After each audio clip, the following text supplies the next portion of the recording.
Allison Helms is a junior at UNC. Since the start of the year, she's been recovering from something she never saw coming. Last January, I was sexually assaulted on campus by a fellow student. School hasn't been much of a struggle, but she still has her concerns when it comes to discussing sexual assault in the classroom.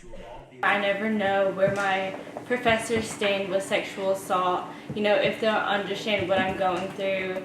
Like Helms, I could be a student who's been sexually assaulted, a member of a minority group, or someone who suffers from a mental illness. But my professor may not realize how touchy material could affect me. Todd Taylor teaches a documentary filmmaking class at UNC. He warns his students before showing Boys Don't Cry, a film with a rape scene too graphic to show here. You sort of become aware that there are students who've had traumatic experiences, and you don't want that to suddenly surprise them, to make the classroom experience horrible for them. Taylor adds that excessive trigger warnings could prevent students from dealing with challenging topics they might experience outside of the classroom. PhD student Brooks Fuller, who studies harmful and free speech, says some professors might feel censored if required to offer trigger warnings.